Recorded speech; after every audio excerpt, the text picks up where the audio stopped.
Okay guys, बस 35 days बच गए अपने सीए इंटरमीडिएट के एग्जामिनेशंस के लिए। एंड आई नो बहुत ज्यादा डर लग रहा है आपको, एंड डर अभी से नहीं तब से लग रहा है जब से रिजल्ट आया, क्योंकि सबसे पहले 8% पास परसेंटेज आया, उसके बाद सर्टिफाइड कॉपीज आई, उसके बाद उसमें देखने को मिला सिर्फ टिक टिक टिक किया, नीचे 0 मार्क्स मिले। मैम कंप्लीटली कंफ्यूज है, कंप्लीटली डर लग रहा है कि मैम आखिर करें तो क्या करें कि आईसीआई एक्सपेक्टेशंस के हिसाब से हम एग्जामिनेशंस क्लियर करें। इतना कम टाइम बचा, आखिर अभी कैसे हमको अप्रोच करना चाहिए। Guys do not worry, to help you resolve this confusion of yours, ICAI Board of Studies has started an amazing initiative. They are conducting webinars, they are conducting fortnight programs, जहाँ पे वो लोग precisely बच्चों को बताते हैं कि हमारी एक्सपेक्टेशन क्या है, आपको कौन सी गलतियां अवॉइड करनी है as per examiner comments of ICAI, आपको कौन से ट्रिक एडजस्टमेंट्स एक्सपेक्टेड है अपकमिंग एग्जामिनेशंस में, कौन से चैप्टर्स आप स्किप कर सकते हो, कौन से चैप्टर मस्ट डू है, कौन से एडजस्टमेंट्स में बच्चे जनरली गलतियां कमिट करते हैं, and we are going to replicate the same questions again in the upcoming examinations.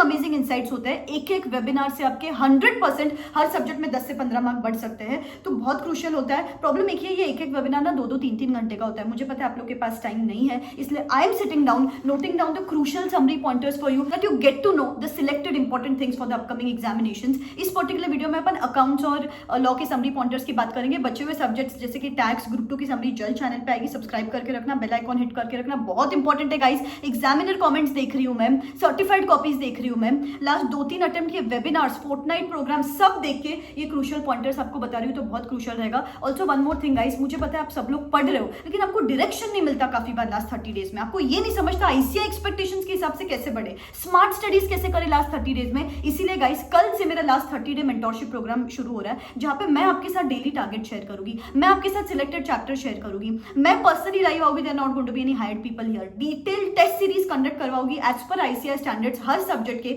7 test जिसको मैं इवैल्यूएट करके दूंगी, प्रिसाइज मिस्टेक्स पॉइंट करके दूंगी, सो दैट आपको समझे कि ये गलतियां है, इनको मुझे अवॉइड करना है अपकमिंग एग्जामिनेशंस में, सो दैट आपको नेक्स्ट टाइम वो टिक टिक करके 0 मार्क्स ना मिले।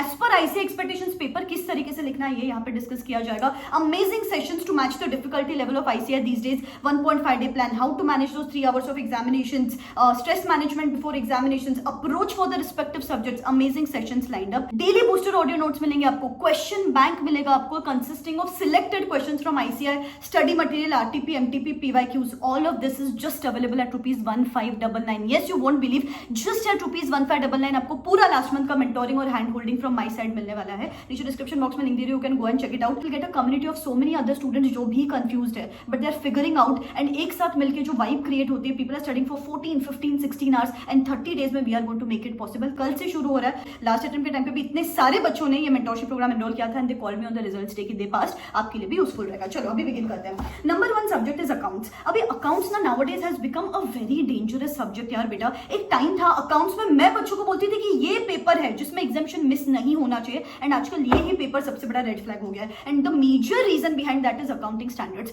अरे यार they are checking you from left right centre these days, कहीं से भी एकदम डेप्थ में जाके कॉन्सेप्चुअल क्वेश्चंस पूछ रहे from accounting standards, and it is a very under performed area. I have gone through the examiner comments, and उन्होंने personally बोला है कि accounting standards is a very under performed area. तो बेटा प्लीज अकाउंटिंग स्टैंडर्ड्स में सिर्फ lecture, marathon, fast track ये देखते हो, इस वजह से आपको मार्क्स नहीं मिलते एग्जामिनेशन में जाके, वो इंटरप्रेट ही नहीं कर पाते हो। तो इसीलिए इट इज वेरी इंपॉर्टेंट कि अभी जितना हो सके क्वेश्चंस की प्रैक्टिस करो, कॉन्सेप्चुअल क्वेश्चंस की प्रैक्टिस करो, एंड रिटन प्रैक्टिस करो। सिर्फ कैलकुलेटर पे प्रैक्टिस नहीं करना है, तब कहां जाके यहाँ पे परफॉर्मेंस बढ़ने वाला है, because 50 to 60% of the paper yes is going to be asked from the accounting standards, तो इसको अच्छे से करना है। Secondly they said if you want to skip any chapter you can skip branch. Yes, this was read between the lines. 5 से 10 mark का आएगा, compulsory आएगा ये क्वेश्चन, लेकिन 5 से 10 मार्क के हिसाब से ये लास्ट 30 डेज में उसको जितना टाइम देना पड़ रहा है उतना अभी जरूरी नहीं है, जस्टिफाइड नहीं है अगर आपकी पढ़ाई ज्यादा नहीं हुई है तो। अगर आपको कोई चैप्टर स्किप करना है तो you can skip the branch accounts. Nextly ऐसे एडजस्टमेंट्स जहां पे बच्चे बार बार रेपिटेटिवली गलती करते हैं, goodwill calculation, pre and post acquisition profits, capital redemption reserve calculation, purchase consideration calculation, interest amount में तो आधे टाइम वो पीरियड ही गलत लेते हैं, कितने महीने का इंटरेस्ट कैलकुलेट करना है, प्रोविजनल इंटरेस्ट कैलकुलेट करना है, वो ही नहीं पता होते। तो ये एडजस्टमेंट्स पर से बार आईसीआई क्वेश्चंस पूछते हैं, और अपकमिंग अटेम्प्ट में भी एक्सपेक्टेड है इन पर से क्वेश्चंस। तो प्लीज इनकी ये जो सिली मिस्टेक्स वगैरह होती है ना इन छोटी चीजों में, इस वजह से काफी बार आपको लगता है मुझे मिलने चाहिए मार्क्स, लेकिन नहीं मिलते because of these adjustment mistakes, तो इनको अच्छे से कैलकुलेट करना। नेक्स्टली काफी बार रीजनिंग एरर्स देखे गए हैं। अभी रिसेंट 2 अटेम्प्ट के पहले की बात है, इंटरिम फाइनेंशियल रिपोर्टिंग पर से क्वेश्चन था, सब कैलकुलेट कर लिया, पीबीटी कैलकुलेट कर लिया, सब कर लिया, लेकिन रीजनिंग नोट्स जो रिक्वायर्ड है वो मिसिंग थे, तो रीजनिंग भी रिक्वायर्ड है। गाइस आजकल ना आईसीआई बहुत प्रिसाइज हो गया है, प्रेजेंटेशन को लेकर भी, स्पीड को लेकर भी, कैलकुलेशंस को लेकर भी, everything. So you have to study from all the angles nowadays.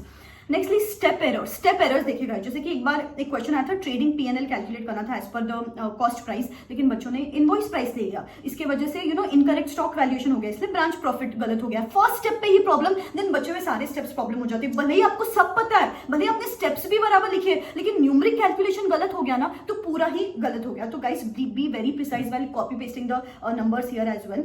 Nextly अभी रिसेंटली ही ब्रांच का ही एक क्वेश्चन था, रिटर्न्स बाय द कस्टमर है या रिटर्न्स बाय द ब्रांच है. इसमें बच्चे कंफ्यूज हो गए, इसलिए पहले स्टेप में प्रॉब्लम, फिर बच्चे हुए सारी कैलकुलेशंस में प्रॉब्लम हो गई. तो प्लीज थोड़ा सा क्वेश्चन और थोड़ा सा आंसर शांति से लिखोगे ना, तो ये मिस्टेक्स अवॉइड होगी. Nextly theory based questions are very under perform. थोड़ा थियोरी पे भी ध्यान दो. शेड्यूल 3 फॉर्मेट में कितनी बार बोलती हूँ बच्चों को, सिर्फ पोस्टिंग करना, सिर्फ कैलकुलेटर पे क्वेश्चन सॉल्व करना, ऐसा मत करो. शेड्यूल 3 फॉर्मेट में हर चैप्टर में से मिनिमम 2 से 3 क्वेश्चंस तो प्रैक्टिस करने ही करने हैं. नेक्स्टली इंटरप्रिटेशन प्रॉब्लम है, वो पूछ रहे डिस्क्लोजर, आप ट्रीटमेंट लिख के आ रहे हो. कैलकुलेशन पूछ रहे, आप डिस्क्लोजर लिख के आ रहे हो. तो read the requirement of the question properly. Nextly सबसे इंपॉर्टेंट, नोट्स टू अकाउंट्स बराबर ड्रॉ नहीं किए हैं, या फिर वर्किंग नोट्स नहीं ड्रॉ किए. गाइज नाउअडेज स्टेप मार्किंग हर चीज के लिए है. नोट्स टू अकाउंट्स नहीं ड्रॉ किया, नहीं मिले मार्क्स. भले ही आपका बैलेंस शीट टैली है, बैलेंस शीट टैली के लिए 1 मार्क्स है, लेकिन notes to accounts, working notes, narrations, आपने देखा लास्ट टाइम नरेशंस की वजह से कितने मार्क्स कट हुए. तो precision is important, presentation is important, speed along with this is very important. आजकल अकाउंट्स का पेपर कितना लेंदी आ रहा है, तो guys you have to limit your time. मैं जनरली बच्चों को क्या सजेस्ट करती हूँ, जैसे कि जो मेंटोरशिप प्रोग्राम है उसमें एक प्रिसाइज सेशन होता है, how to manage those 3 hours of examinations. एक छोटी सी चीज उसमें से कि 14 मार्क के क्वेश्चंस को अपन 25 मिनट्स के ऊपर नहीं दे सकते. अभी से ही सबकॉन्शियसली ट्रेन योर माइंड कि मुझे 14 मार्क के लिए 25 मिनट देना है, उसमें सब कुछ कवर करना है. नरेशन भी लिखना है, वर्किंग नोट्स भी लिखना है, नोट्स टू अकाउंट्स भी लिखने हैं, तब कहाँ जाके मार्क्स मिलेंगे, अदरवाइज अपने मार्क्स डिडक्ट होते ही होते हैं. So these are some things. बेटा ये छोटी छोटी चीज अपने अवॉइड कर देना अपकमिंग एग्जामिनेशंस में. 100% इस सब्जेक्ट में 10 से 15 मार्क बढ़ी जाएंगे. Next subject is law. अभी लॉ में मेजर प्रॉब्लम जो मैंने देखा है पर्सनली, एंड आप भी देखोगे या फिर आप एग्जामिनर कमेंट्स में देख लो, other laws is an under performed area. और अदर लॉज में भी 2 चैप्टर्स, जनरल क्लॉजेस या इंटरप्रिटेशन ऑफ स्टैट्यूट्स. अभी रिसेंटली एक वेबिनार में उन्होंने क्या बोला, इन दोनों में से एक चैप्टर छोड़ दो चाहिए तो. जो भी चैप्टर आपको डिफिकल्ट लगता है, ये दोनों में से एक चैप्टर आप छोड़ सकते हो. बच्चा हुआ एक चैप्टर करो यार. एक 8 मार्क का 5 मार्क का क्वेश्चन नहीं लिखा चलेगा, लेकिन जो लिख रहे हो वो तो बराबर से लिखो. Don't chase everything now. अब 70% चैप्टर्स करो. कल का जो सेशन है ना, उसमें मैं आपको बताने वाली हूँ कि कौन से सिलेक्टेड चैप्टर्स है जिसमें से मैक्सिमम मार्क्स आने वाले एग्जामिनेशन में. आप सिलेक्टेड चैप्टर्स करो बेटा. सब चीज के पीछे भागोगे. 100 मार्क का paper for the sake of it नहीं लिखना है अपने को. अच्छे से क्वालिटी पेपर, भले 80 मार्क का लिखोगे, उसमें से 60 मार्क्स अपने को मिलने चाहिए. That should be the level of paper. तो इन तीनों चैप्टर्स में से आप एक चैप्टर स्किप कर दो, बचाओ फेमा, और एक चैप्टर करो. You would be good to go in the upcoming exams. Nextly presentation problems देखी गई है लॉ में. जैसे कि फैक्ट्स लिखना होता है, प्रोविजंस लिखना होता है, then we have to correlate the facts with the provisions and then conclusion लिखना होता है. आपने सिर्फ 2 चीज पकड़ ली है, फैक्ट्स लिख लिया, प्रोविजंस लिख लिया. अरे बेटा केस बेस्ड क्वेश्चंस आते हैं आजकल एग्जामिनेशंस में. You need to correlate the facts with the provisions. ये पर्टिकुलर केस के लिए ये प्रोविजन क्यों एप्लीकेबल है, you have to give that reasoning and then conclusion लिखना है. कंक्लूजन आप बराबर लिख रहे हो काफी बार, proposal a to be accepted, no this is not to be accepted. अरे उसके पीछे का रीजनिंग लिखो. कंक्लूजन ना हर जगह पे सही है. मैंने रिसेंट जो जैन का जो मैंने एग्जामिनर कमेंट्स देखे, उसमें तो यार हर जगह लिखा है conclusion is right but the reasoning is not right. Conclusion is right, provisions are not written. तो राइट द प्रोविजंस आल्सो बराबर से. बच्चों ने ये सुन लिया था वेबिनार में कि कंक्लूजन लिखना है. अरे यार कंक्लूजन लिखने को 1 मार्क है. जो ये होता है ना कि to correlate the facts with the provisions, उसको ज्यादा मार्क्स होते हैं. तो please correlate the facts with the provisions. Generic answers देखे गए हैं, कीवर्ड्स, टेक्निकल वर्ड्स मिसिंग है. आई अंडरस्टैंड बेटा, आप रट नहीं सकते हो, but try to write some kind of similar language in the examinations.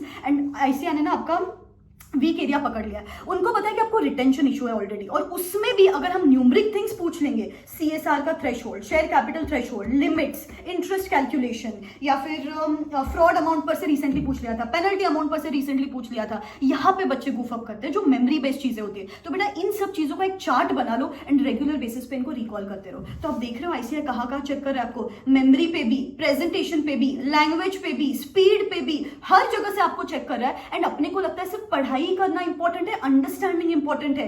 This is how you need to study so that you can clear the upcoming examinations. Prepare yourself from all the angles. ठीक है. Taxation का तो और depth में बताया हुआ है. Taxation का मैं पर्सनली और एग्जामिनर कमेंट्स देख रही हूँ, बिकॉज वहां पे सबसे अंडर परफॉर्म पेपर है, उसका जल्द समरी आने वाला है. सब्सक्राइब करके रखना, एंड तब तक प्लीज पढ़ते रहना. Don't waste even a single second from now onwards. ठीक है. All the very best. Bye bye. Take. और सीए जैसे कोर्स को कंसिस्टेंसी रखना बहुत मुश्किल हो गया था, और सबसे ज़्यादा मोटिवेशन लेवल मेरा बिल्कुल डाउन हो गया था. नेक्स्ट मैंने लास्ट इस बार रुचा मैम के बारे में मैंने यूट्यूब पे देखा था, तो मैंने सोचा कि लास्ट एक बार ट्राई करके देखते हैं कि मतलब मैम का बहुत सारा रिव्यूज़ मैंने देखा था, तो सोचा कि लास्ट इतना सब कुछ ट्राई कर लिया है, अभी मैम का भी बस एक बार देख ही लेते हैं.